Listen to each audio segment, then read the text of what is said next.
In 1923, 13 letters went up on Mount Lee. Each one stood 50 feet tall. 4,000 light bulbs made them visible for miles. Hollywood land. You're picturing movie studios, glamour, stars. But here's what you're not seeing. It was a real estate ad. The sign sold housing lots at $2,500 each.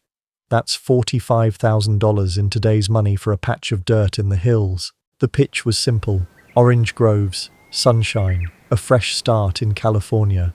What actually arrived was different. Between 1920 and 1930, Los Angeles added 624,000 people. That's 100,000 new residents every single year for a decade. But here's the thing. The growth wasn't organic. It was engineered by men who understood that selling dreams paid better than selling land. Using cutting-edge image enhancement, we can now breathe new life into old photographs and forgotten streets, revealing Los Angeles as it actually looked a century ago. Come with me as we walk the streets of 1920s Los Angeles. Downtown rose vertically while the rest of the city sprawled in every direction at once. The Los Angeles Central Library opened in 1926, Egyptian Revival architecture, murals covering the walls depicting California's civilization. Inside those murals, you'd see Native Americans painted as primitive, Spanish colonizers painted as heroes bringing enlightenment. The library cost $1.2 million. That's $21 million today.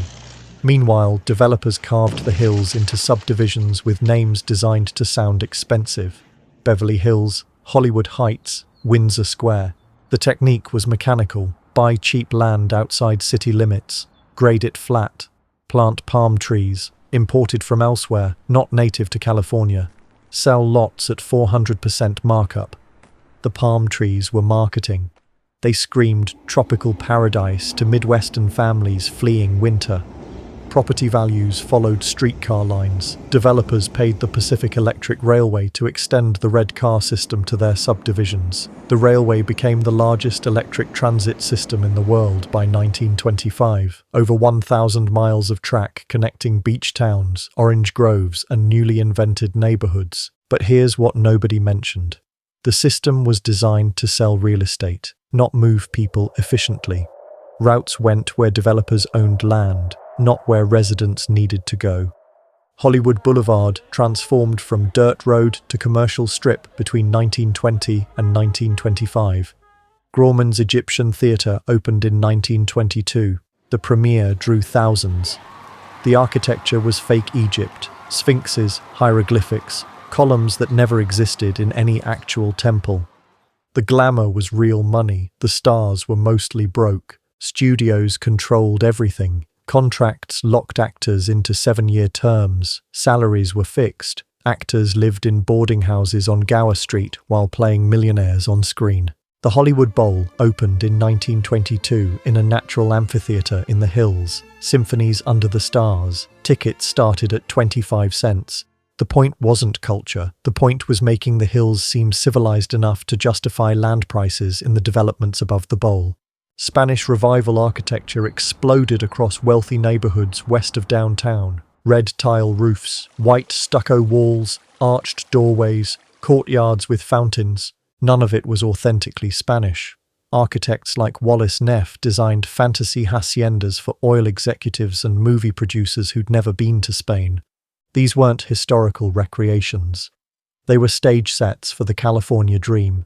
Beverly Hills incorporated in 1914 specifically to control who could live there. By the 1920s, the city had perfected the system. Zoning laws, minimum lot sizes, architectural review boards. The message was clear. Wealth brought you into paradise, but only if you were white. Wilshire Boulevard stretched west from downtown as a dirt road in 1920.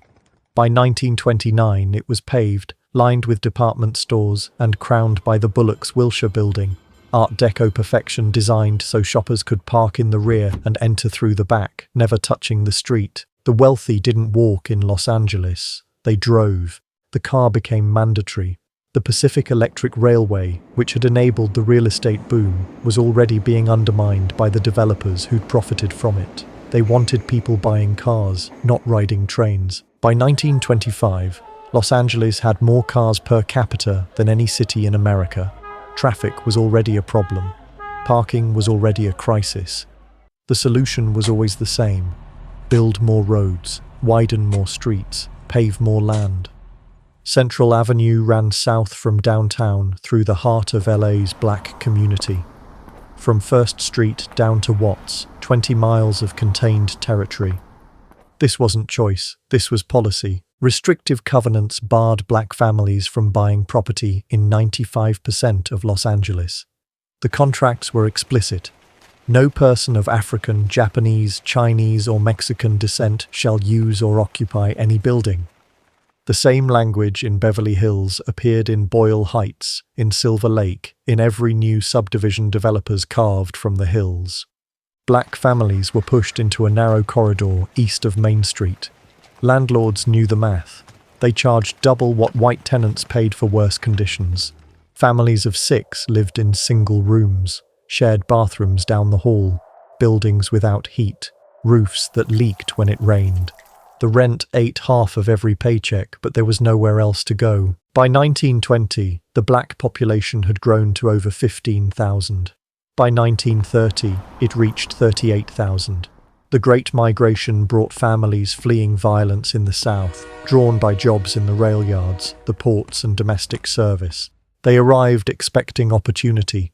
What they found was a different kind of segregation, quieter but just as absolute. But Central Avenue became something else at night. The Dunbar Hotel opened in 1928 at 42nd and Central, the first luxury hotel west of the Mississippi that welcomed black guests.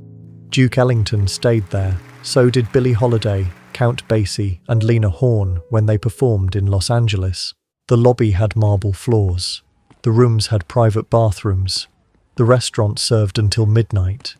For black travelers, the Dunbar wasn't just a hotel. It was proof that luxury didn't require white approval. The clubs along Central operated until dawn. The Club Alabama, the Apex Club, the Plantation Club, named with deliberate irony. Jazz poured into the street every night. Musicians improvised until their fingers cramped. Dancers packed the floors until the buildings shook. White audiences drove in from the west side. They'd park on side streets, walk to the clubs, drink bootleg whiskey, and listen to music they'd banned from their own neighborhoods. They'd stay until 3 a.m., then drive home before sunrise. The irony was structural. Black musicians created the soundtrack of the jazz age in a city that wouldn't let them live where they chose, eat where they wanted, or swim in public pools.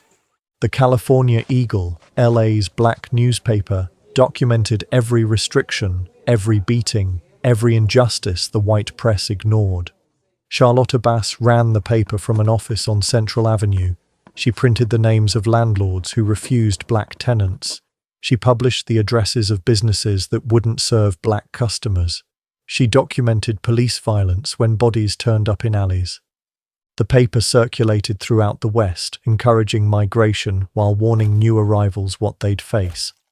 Meanwhile, the LAPD operated with brutal efficiency under Chief James Davis. Officers didn't arrest, they beat. Davis ran the department from 1926 to 1929, then again from 1933 to 1938.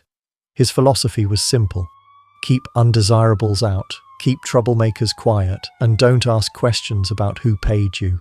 The bum blockade that became official policy in 1936 started informally in the 1920s. Migrants arriving by train were stopped at Union Station. Officers checked pockets. Anyone without $50 was put on the next eastbound train. The city wanted workers, not poverty. Downtown's Skid Row already stretched along 5th Street by 1920. Flop houses charged 15 cents for a cot in a room with 50 other men. The smell, sweat, alcohol, unwashed bodies carried for blocks. Soup kitchens run by churches fed hundreds daily. The line started forming at dawn. The Los Angeles Aqueduct opened in 1913, but the 1920s revealed what it actually built. William Mulholland diverted water from the Owens Valley 200 miles north. Farmers watched their land turn to dust while Los Angeles exploded outward.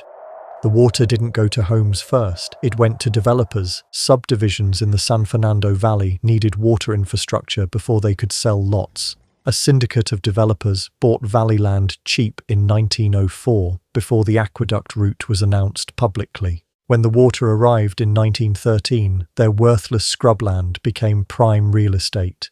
The profit, $100 million, that's $1.7 billion today. The syndicate included Harrison Gray Otis, owner of the Los Angeles Times, Harry Chandler, his son-in-law and successor, Moses Sherman, who controlled the streetcar lines. They weren't hiding. They were running the city.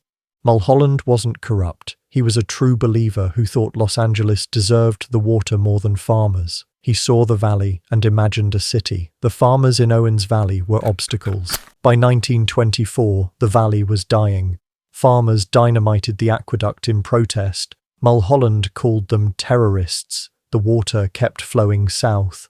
Oil derricks crowded the landscape. Signal Hill, Huntington Beach, even residential neighborhoods in Long Beach. The 1920s oil boom brought 24-hour drilling operations.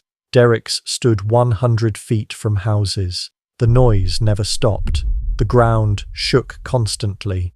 Oil field workers lived in shacks on site, 12-hour shifts in 100-degree heat. Companies paid $4 a day. Injuries were common. Compensation was rare. The oil money funded the real estate boom.